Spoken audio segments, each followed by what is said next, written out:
Boa tarde, pessoal. Obrigado por terem vindo. Essa palestra, aparentemente, pelo título, parece que ela já vai ter alguns clichês, né?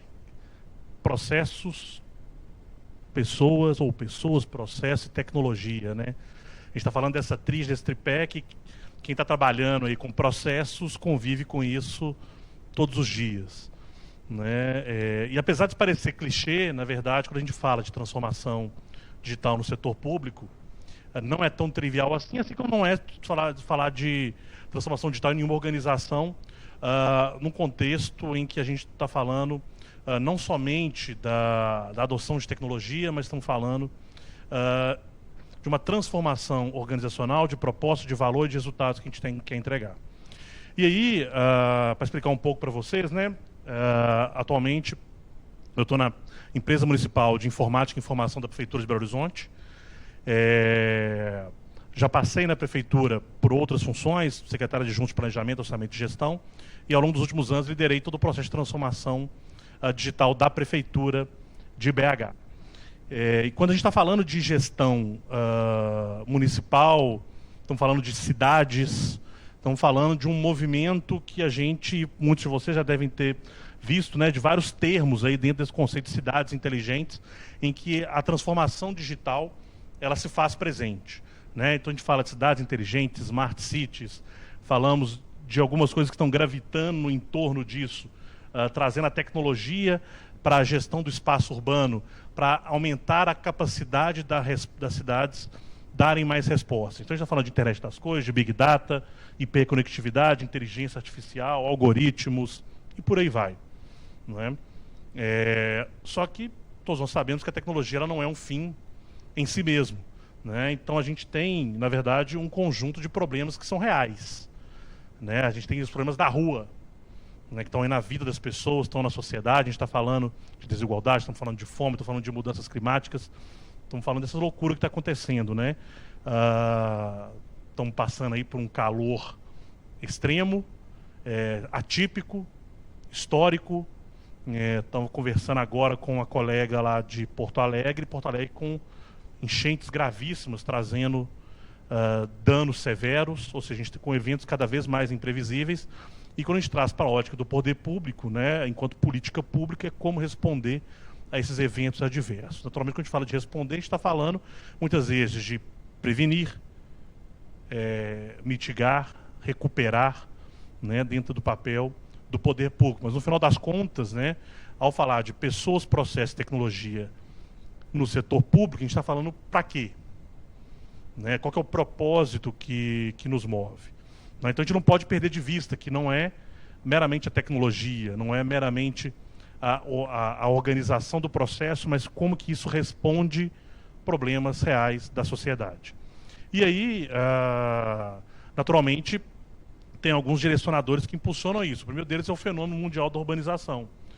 60% das pessoas hoje já vivem nos centros urbanos. Esse é um dado de 2020. Né? Esse número vai crescer cada vez mais. E isso, por si só, impõe uma série de desafios de habitação, de fornecimento de água, de energia, de mobilidade, né? A gente passa aí, principalmente depois da pandemia, com a mudança das rotinas de trabalho das pessoas, das relações de consumo, dentre outros aspectos. O transporte público no país passa por um caos do ponto de vista de financiamento, de modelo, que é muito fruto do que as cidades vêm tomando forma, e isso vai crescer.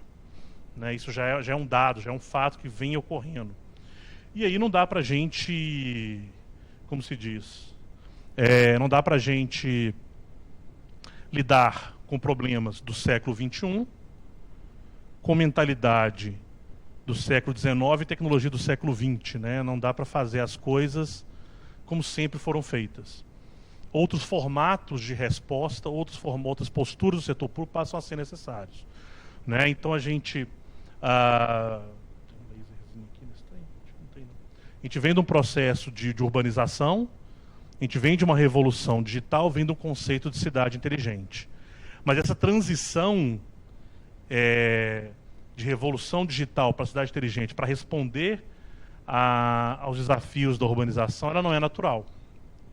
Ela depende de um conjunto de movimentos né, que precisam ser feitos para justamente ampliar a capacidade de resposta, a introdução de novas tecnologias e, por consequência, o que a gente está falando é justamente o aumento do desempenho das organizações, das instituições, dos atores das políticas públicas em responder a esses desafios. E é justamente sobre esse movimento que eu vou falar, que quando a gente fala de movimento, a gente está falando primeiro de uma vontade, né, de se sair da inércia, e o que move essa ação e para qual lugar nós temos que ir, né? Então, claro, a gente tem alguns pressupostos, né? A Prefeitura de Belo Horizonte ela é signatária da Agenda 2030 da ONU, em que a gente tem aí um objetivo forte de não deixar ninguém para trás, né? Então, todo o planejamento nosso enquadra dentro dos objetivos do desenvolvimento sustentável e temos como pilares o governo digital, que é o tema da palestra, pessoas, processos e tecnologia. Quando a gente fala de pessoas, e eu vou explorar isso um pouco melhor, né, começa naturalmente dentro de casa. Ou seja, os atores, os servidores da prefeitura estão engajados nesse processo de transformação.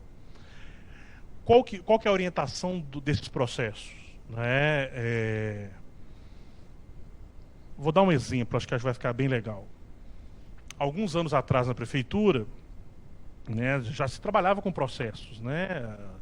Tinha um escritório de processos. Só que ficava como se fosse uma linha de produção mecânica para responder a demandas que não necessariamente dialogavam com propósito de uma relevância para a cidade. Eu quero dizer, quando eu cheguei na prefeitura, o escritório estava trabalhando com um processo de revisão do formato de solicitação de carimbo. Estava melhorando o processo de solicitação de carimbo. Não, gente, porque nós estamos trabalhando nesse processo aqui, porque aí tem a nova prefeitura inteira. Eu falei, então vamos fazer o seguinte, vamos acabar com o carimbo. Você não precisa nem trabalhar com esse processo, porque na verdade não precisa ter carimbo, né? Não precisa ter o intermediário. Em vez de a gente querer melhorar a nossa relação com o intermediário, vamos acabar com o intermediário. Não é isso, Giovanni?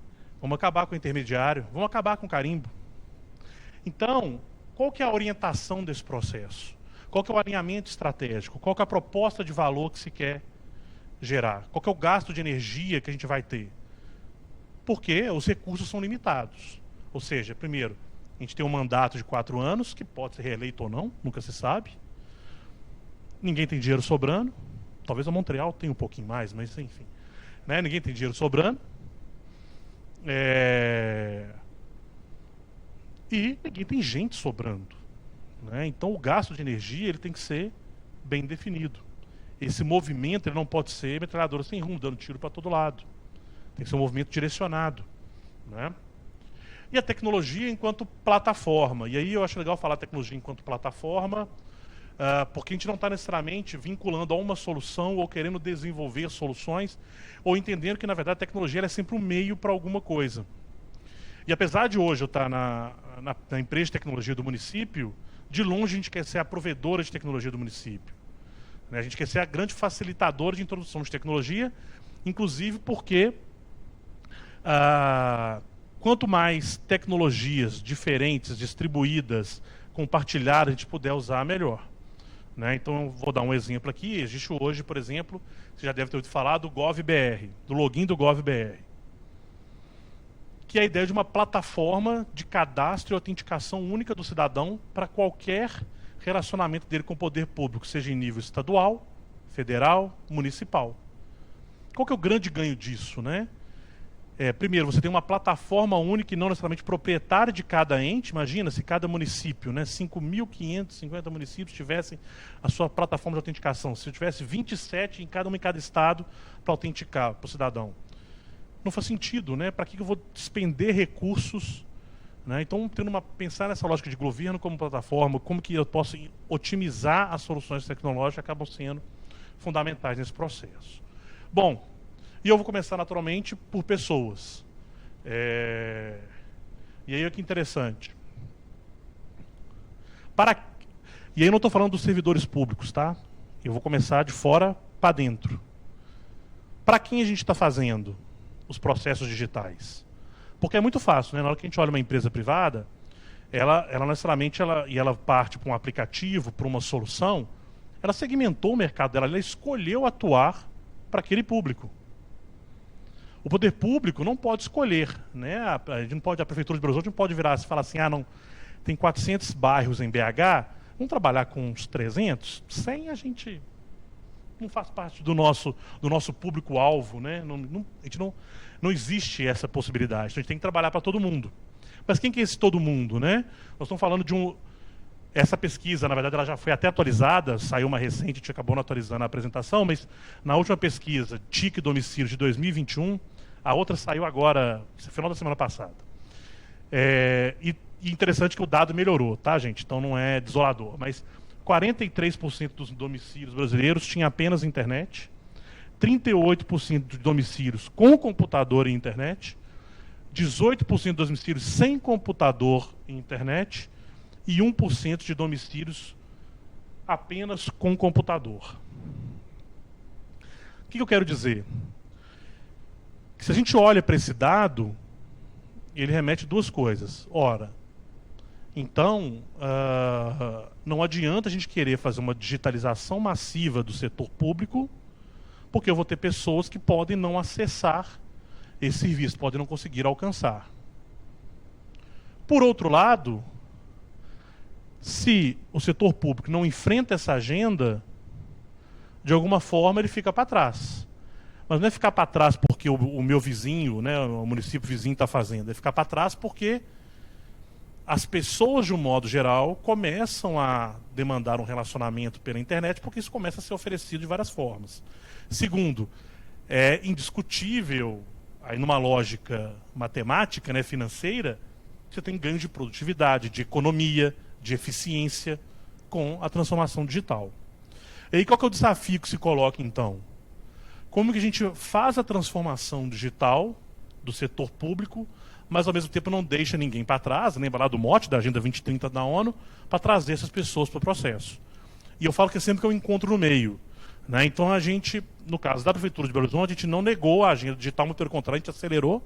E graças ao movimento que foi feito em 2017, 2018 e 2019, a gente conseguiu colocar várias coisas com um grau de agilidade muito grande durante a pandemia, mas ao mesmo tempo fazendo um conjunto de ações para trazer as pessoas. Então, por exemplo, o prefeito Fuad falou num evento agora, dia 10, que a gente participou, 10 de outubro, né? Colocamos internet em 218 vilas e favelas da cidade. Mais de 2.000 pontos de internet em vilas e favelas. E aí, a gente acaba rompendo com a desigualdade de quem não tem acesso à internet.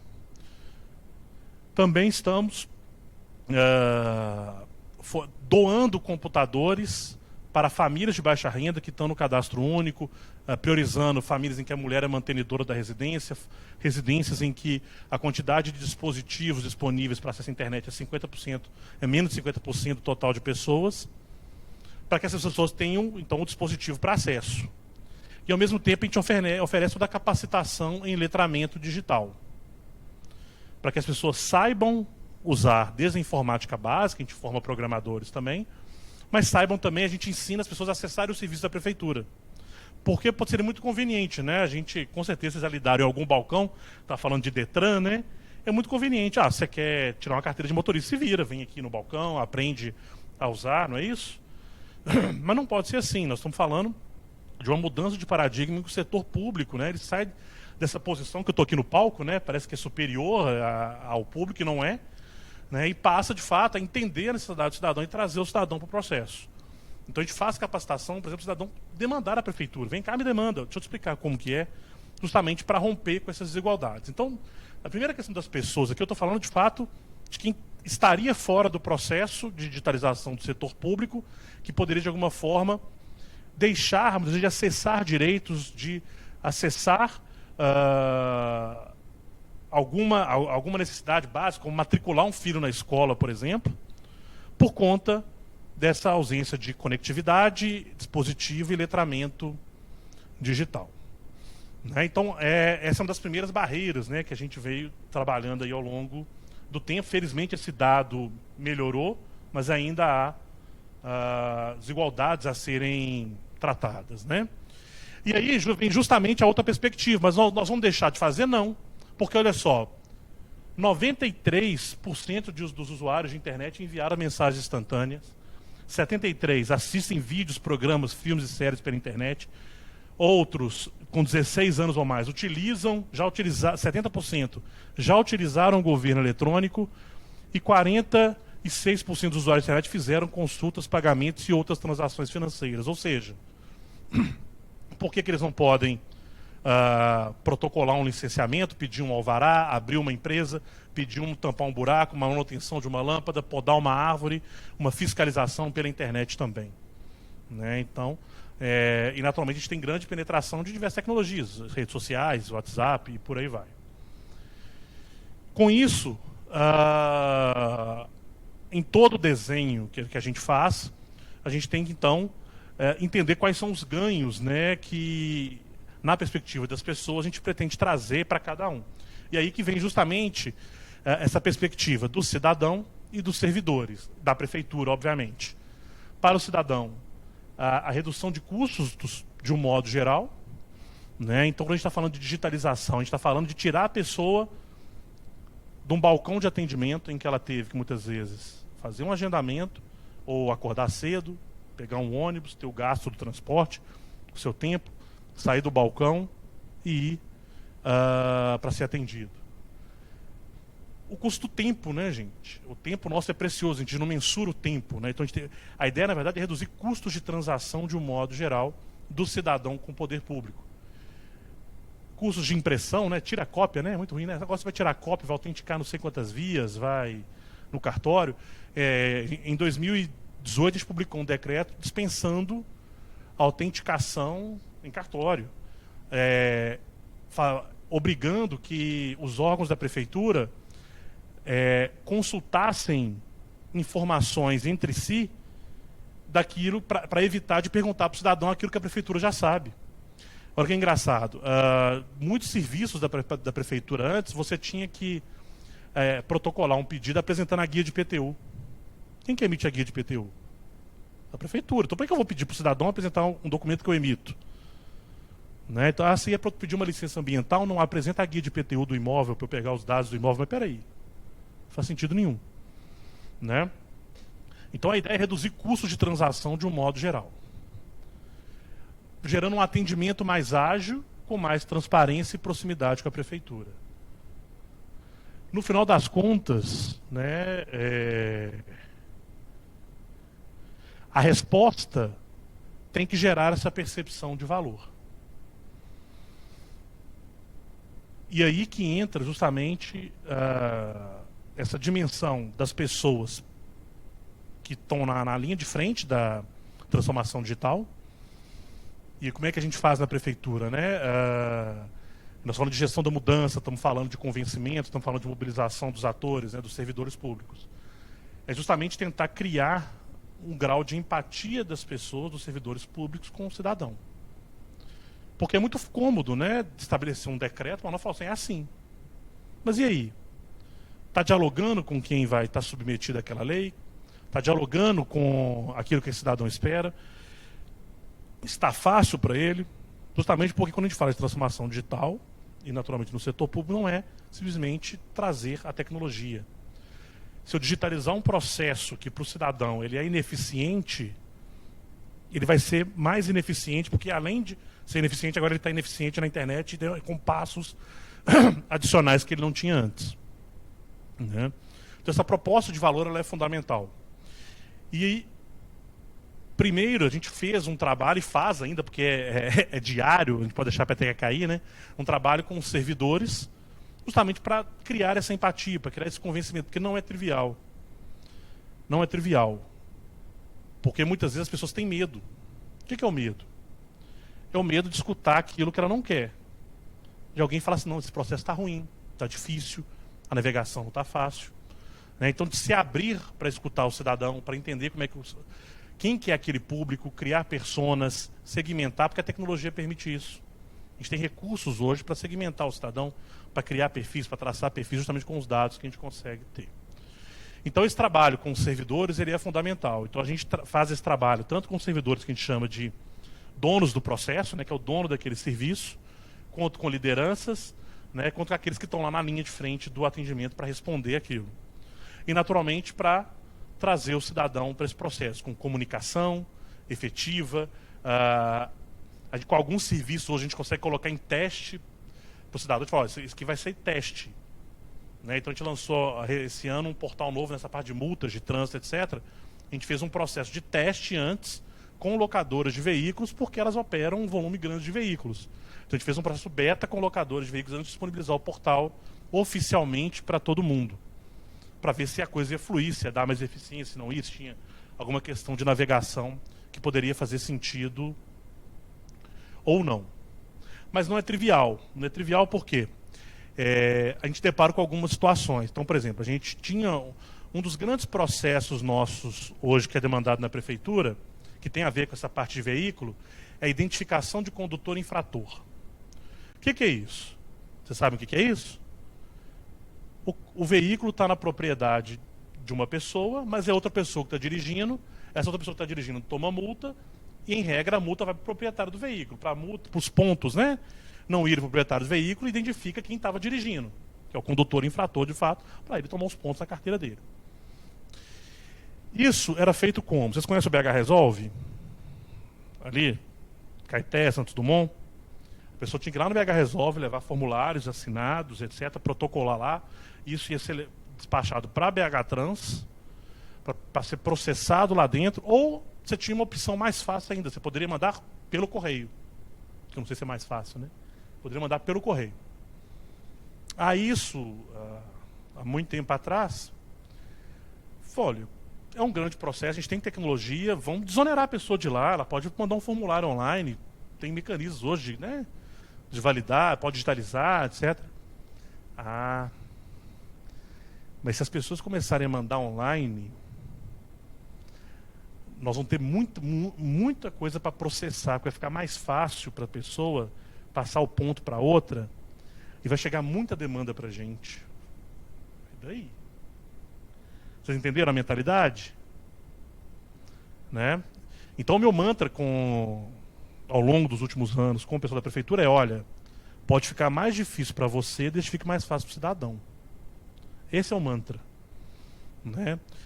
Mas é interessante que as pessoas começam a perceber os benefícios. Depois essa pessoa saiu de detratora para super apoiadora, porque naturalmente ela passa a ter dado, ela passa a ter informação, ela começa a automatizar parte desses processos, justamente para dar respostas muitas vezes mais rápidas.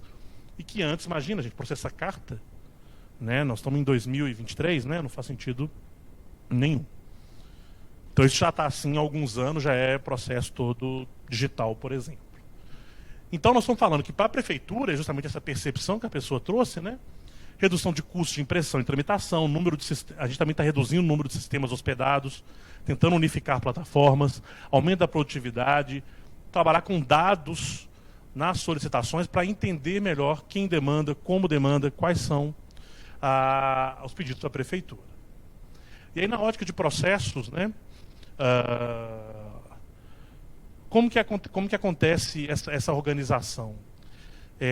Uma prefeitura, assim como o governo estadual, o governo federal é quase como uma holding, né? Nós estamos falando de várias empresas com negócios distintos.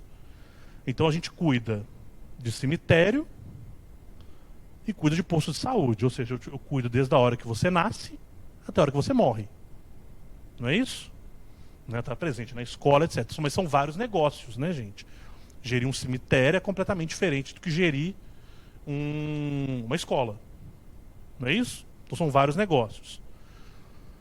Por serem vários negócios, a gente tem processos e serviços de diversas naturezas. Hoje a prefeitura oferece 1.300 serviços para o cidadão, fora aquelas atividades de rotina, que já fazem parte da administração, do dia a dia, etc. E aí, como que acontece a transformação digital? Né? A gente sai correndo, dando tiro para todo lado? Não. Então a gente faz algumas escolhas. Então, por exemplo, a gente começa tentando estabelecer uma matriz de priorização em que eu vou olhar, primeiro, da porta para fora, ou seja, o que o cidadão lá de fora me demanda mais. Qual que é a frequência daquilo, qual que é o grau de complexidade. Porque muitas vezes a gente escolhe, olha, eu prefiro às vezes atacar uma coisa muito, muito demandada, que tenha pouca complexidade, porque a gente ganha agilidade em tracionar esses serviços, do que eu atacar alguma coisa que vai me consumir para discutir, para formatar, para esterilizar 2, 3 anos. Então, a gente vai olhar o que eu vou ganhar em volume, vou ganhar em escala, ou vou ganhar em impacto. Então, tudo isso é ponderado ao estabelecer uma matriz de priorização de processos críticos para serem digitalizados. Aí vem a questão do formulário, né, que eu falei do carimbo, né, que era o formulário de pedir carimbo, né. Padronização, simplificação, parar de exigir documento, parar de exigir informação que eu já tenho. Coisa mais chata que tem é toda hora, assim, qual que é o seu nome, endereço, telefone, e-mail, nome da mãe, né, por aí vai. Padronizar processos, né, então... E isso, entre órgãos, era muito interessante, né? Às vezes a gente tinha solicitações de natureza semelhante, que era basicamente o quê? Eu vou fazer uma denúncia, que vai ter uma apuração, vai ter uma juntada de documentos, vai ter uma resposta e vai ter um retorno. Uns davam 15 voltas, outros iam para lá, para cá, para cá. Por que a gente não pode tentar estabelecer ritos aqui que sejam comuns e que eu possa, inclusive, do ponto de vista tecnológico, otimizar sistemas para rodar fluxos semelhantes dentro do sistema, né? A padronização de processos acaba sendo importante. E eu acho engraçado que a gente fala assim, não, padronização de processos, mas muitas vezes não se conhece nem o processo. As pessoas simplesmente operam atividades ali sem necessariamente entender como aquilo flui. Ah, não, tem que perguntar para fulano que sabe o que a gente faz com isso aqui daqui a pouco, e vai. Ninguém nunca viu isso, né? Monitoramento de desempenho. E aí um ponto fundamental, né? Quais são os indicadores que estão mensurando a nossa eficiência? Então hoje a gente consegue saber quantas demandas nós temos, o tempo médio de resposta, se está atrasado, não está, qual é o grau de satisfação do cidadão com relação à resposta. Para alguns processos, a gente tem tentado trabalhar com a mensuração financeira realmente, pensando aí num ESIS, né? Qual que é o custo atual daquele processo, depois no 2B, qual que é o custo que aquilo está ficando depois, tanto na ótica do cidadão quanto na ótica da prefeitura. Mas não é fácil, a gente depende de metodologia, depende de ter uma mensuração efetiva de custos, mas são ensaios que a gente está fazendo, mas entendendo que se a gente não monitorar o desempenho, a gente não vai saber de fato até que ponto as transformações estão surtindo os efeitos, né? Então, o que a gente tem estabelecido para a nossa equipe, né, é justamente algumas etapas da transformação dos processos e que a gente vem empreendendo ao longo dos últimos anos. Para vocês terem uma ideia, a gente saiu de 2016 com 160 serviços digitais. Hoje nós temos 1.000 serviços digitais na prefeitura.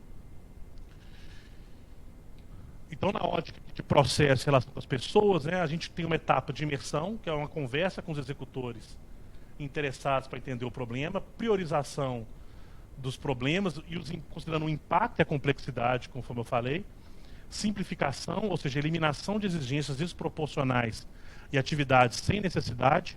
Vou dar um outro exemplo também que é legal. A gente vai fazer um trabalho desse na Secretaria de Meio Ambiente, e tinha um determinado processo lá de licenciamento que pedia para o empreendedor entregar um determinado projeto impresso, que ele protocolava, mas que ele também tinha que entregar num CD.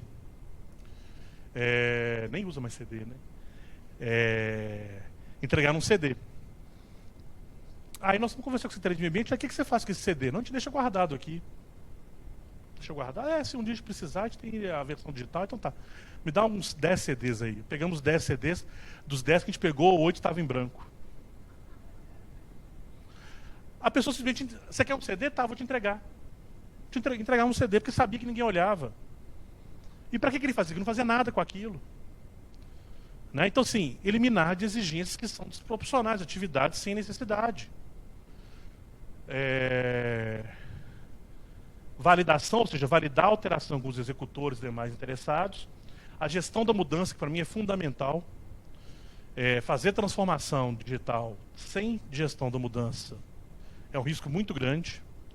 Nós estamos falando de capacitar os interessados, quem vai responder, quais são os fluxos, como que te comunica as mudanças. Né? E a comunicação é um desafio grande, sempre que a gente vai lançar um serviço novo, vai explicar para o cidadão como que ele pode acessar, qual que é o passo a passo, quais são os materiais de referência. E, claro, estabilizar e monitorar o desempenho. Para vocês terem uma ideia, hoje a gente tem a prefeitura hoje tem 50 mil servidores públicos em todas as áreas, como eu falei, desde o cemitério, na escola, na saúde, na área de esportes, enfim. A gente tem na Secretaria de Planejamento um escritório de processo que tem 12 servidores, incluindo gerente e diretora. Lá na Prodabel nós temos 8 também profissionais, que é o pessoal que faz, que toca o tambor. Está ali tocando o tambor e zelando pela metodologia para disseminar isso, formar cultura na Prefeitura de Gestão de Processos. Naturalmente, o desafio grande, né, é porque não necessariamente a gente consegue recrutar, de um modo geral, nos órgãos e entidades da Prefeitura, profissionais com capacitação em processos para cuidar dessa transformação.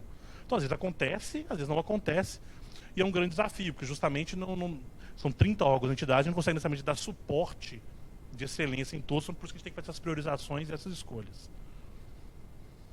Né? Então, para vocês terem uma ideia, a gente usa, da parte de desenho de processo, a gente usa o Visage, a gente usa a plataforma SideOne. Cadê a Bárbara? Fazendo merchan aí, viu, Bárbara? A gente usa a plataforma SideOne para cuidar da automatização de processos. Né? Então, aí já temos, até desatualizado aqui, a gente tem hoje 1000 serviços que são digitais. E qual que é a resposta que a tecnologia tem dado? Aí não estou só falando dessa parte de automação de processos, mas uso da tecnologia de um modo geral em termos de transformação digital e que demanda novas formas de encarar os problemas públicos e, além disso, novas formas de responder esses desafios que a tecnologia vem proporcionar.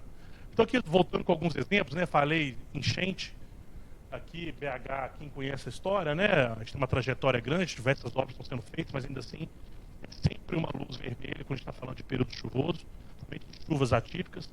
Passamos aí da tragédia da Covid, mas temos terremotos, incêndios aí em todo lugar do mundo. E a tecnologia está presente. Né? Hoje, por exemplo, a gente consegue fazer visitas aí da saúde com tablets, entre outros aspectos, coletando dados da população. Qual que é o ganho, gente? Assim, quando a gente introduz essa tecnologia no processo de trabalho dos agentes de saúde, ele passa primeiro a ter informação em tempo real daquela família que ele está visitando, ele consegue atualizar aquelas informações em tempo real. Isso está gerando o quê? Dado para política pública, para tomada de decisão, para aumento da eficiência assistencial para aquela população. Né? Vou dar um exemplo para vocês, que não é nosso aqui. Eu vi uma determinada palestra de uma empresa do Reino Unido, que ela estava... uma determinada região, um borough lá de Londres, estava tentando entender por que as crianças daquela região eram mais obesas do que crianças de outras regiões que estudavam em escolas de características semelhantes, tinham ali mais ou menos a mesma faixa etária e a faixa de renda. E aí eles foram cruzar dados, pegaram dados de saúde, dados de educação, dados de onde que as pessoas moram, só para reduzir a conversa, eles chegaram à conclusão de que, cruzando dados de indicadores de saúde, renda das famílias, mas o principal ali era a característica dos comércios da região, eles chegaram à conclusão que aquelas crianças não tinham acesso facilitado à alimentação saudável. Aí comia junk food, né? Aí comia porcaria, aquela coisa toda, e por isso era mais obesa. Então, olha o poder que a tecnologia tem de trazer dado para direcionar a política pública. Aí eu posso fazer o quê? Eu posso fazer campanhas, eu posso priorizar a instalação ali de empreendimentos que ofereçam alimentação saudável, eu posso chamar empreendedores, falar, abre um sacolão aqui, né, para fornecer alimentação saudável, entre outros aspectos. Né? Então, nós estamos falando do valor do dado para o setor público.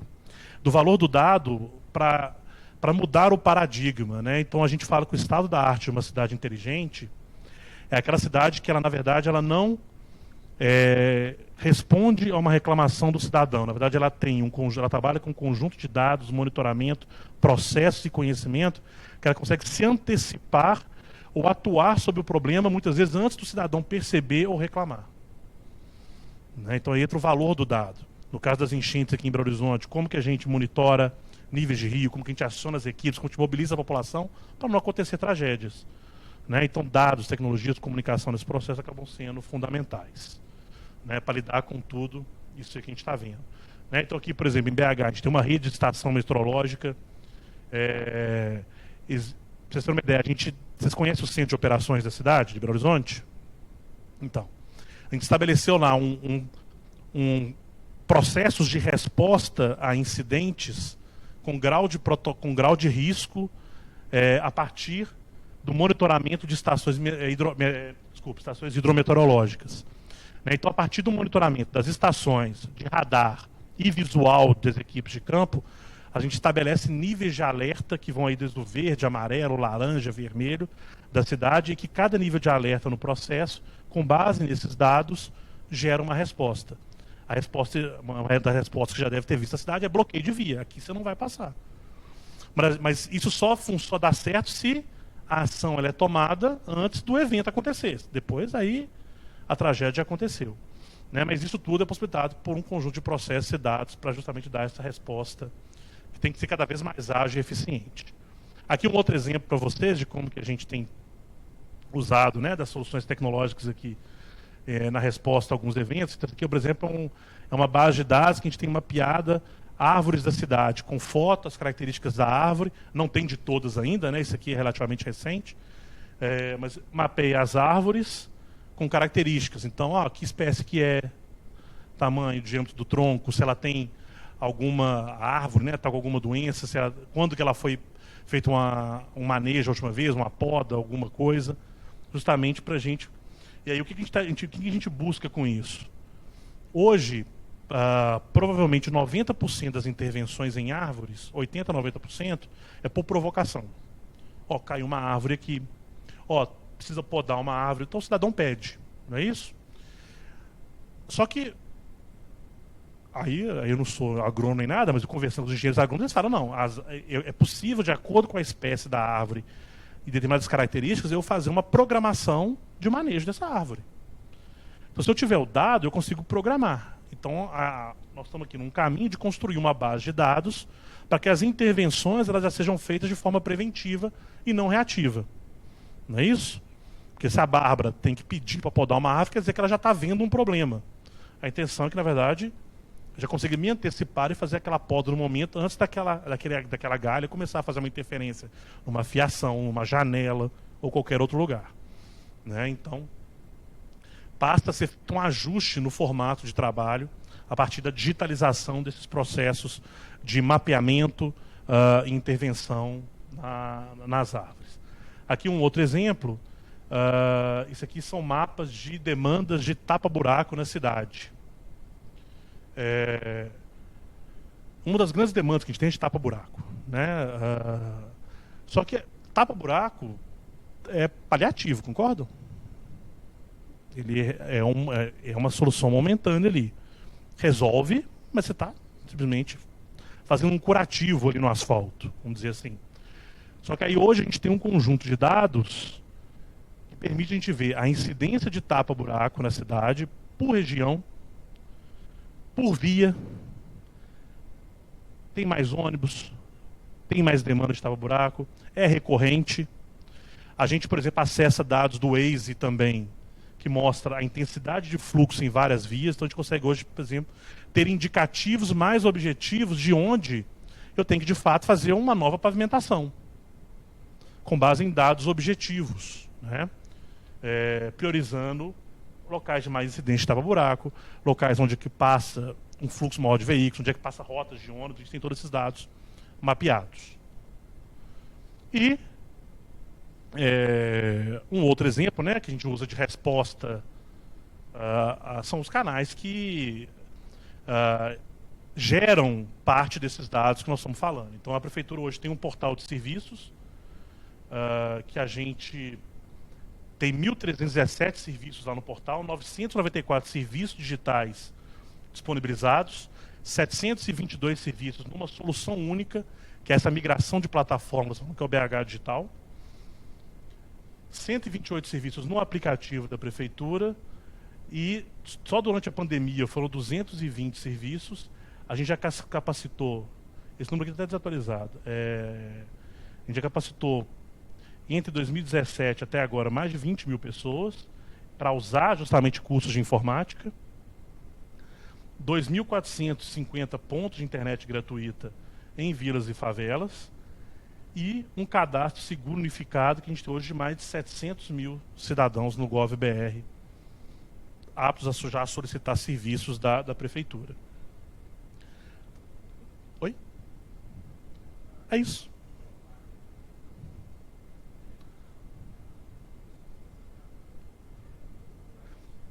Isso é verdade.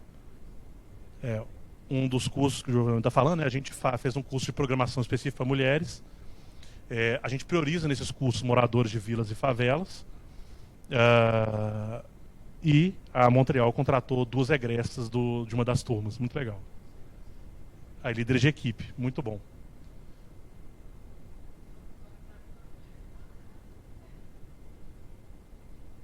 Mas agora eu já acabei. O que você quer que eu faça? Vai me dar mais 15 minutos? Então tá.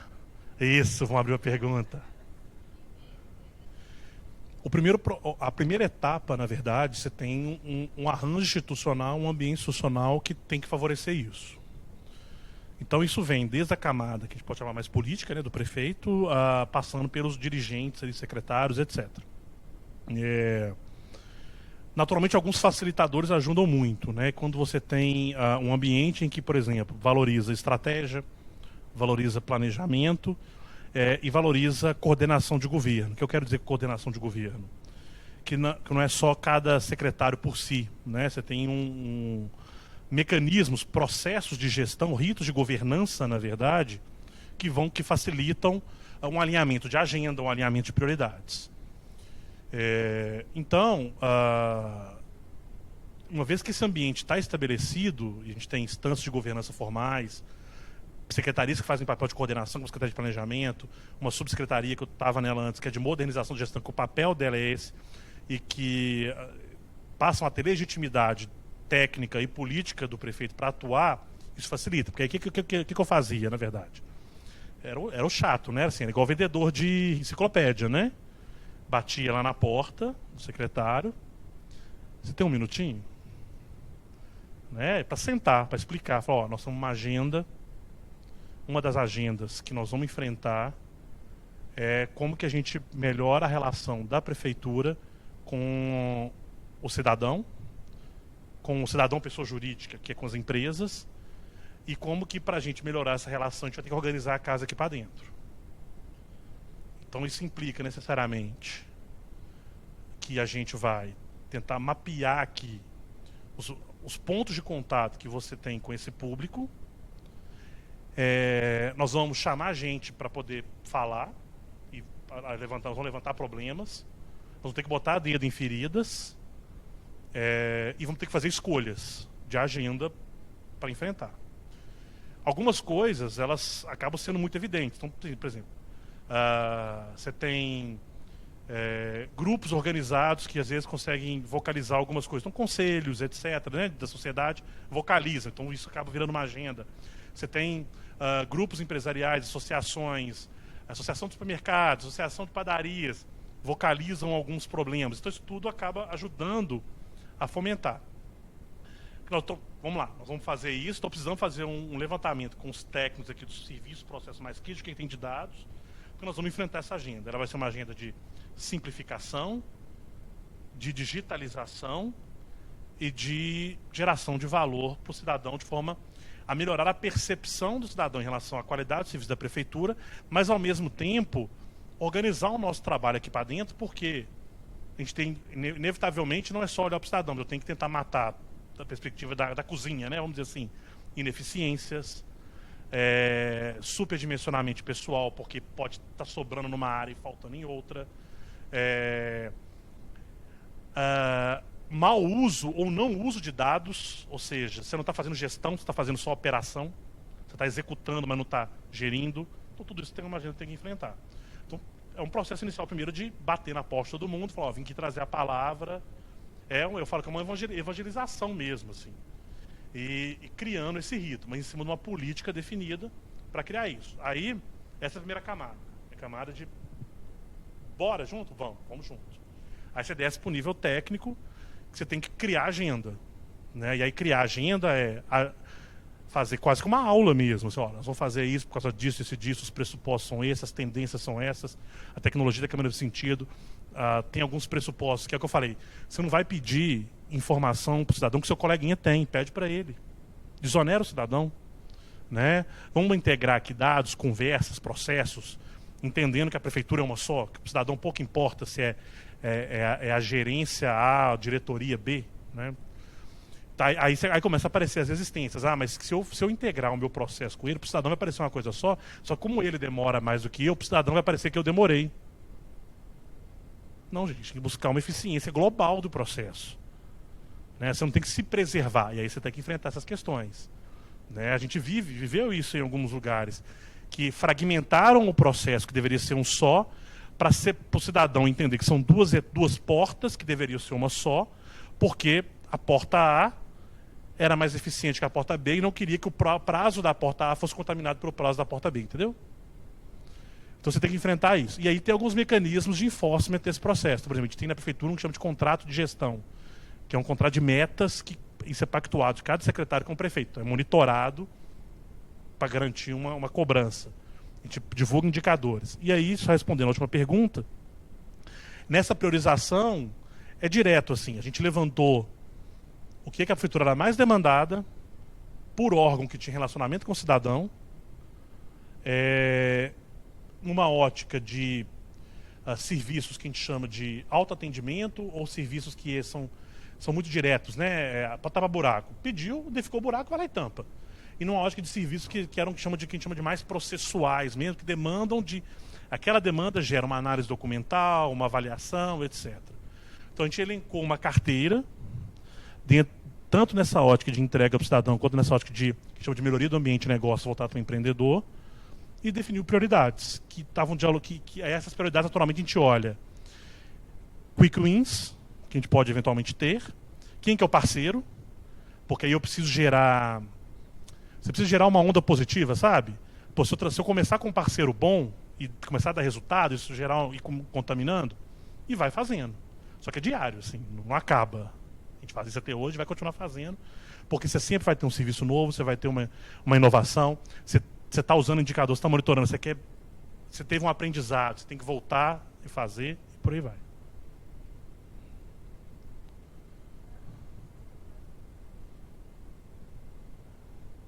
Trabalha, a diretora está até ali agora, acabou de chegar a Juliana.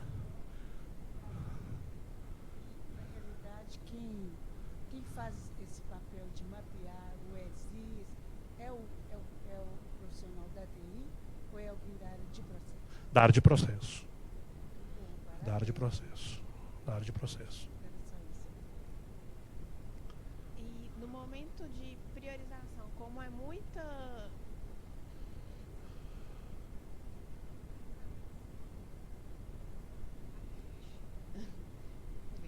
No momento de priorização, como são muitos órgãos distintos, tem coisa que a gente consegue reaproveitar entre os órgãos?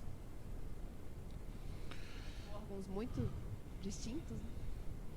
Do ponto de vista de conceito e processo, sim. Não necessariamente do ponto de vista de automação, porque passa por áreas diferentes, às vezes tem dados diferentes. Mas do ponto de vista conceitual, você consegue aproveitar justamente por similaridades processuais. O que eu estou falando? Dei um exemplo lá, né? Uma denúncia. Vou dar um exemplo, acho que é bom. A Secretaria de Saúde tem a vigilância sanitária e a gente também tem uma outra fiscalização na Secretaria de Política Urbana que fiscaliza posturas, passeio, enfim, placa, obra, etc. E todas as duas exercem esse papel de fiscalização e recebem denúncias.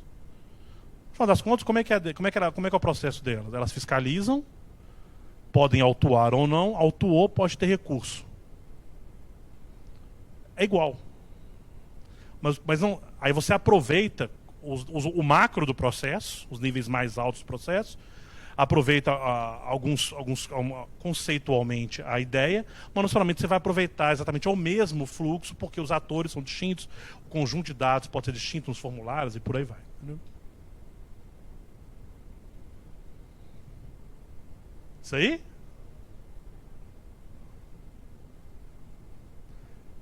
Obrigado, pessoal.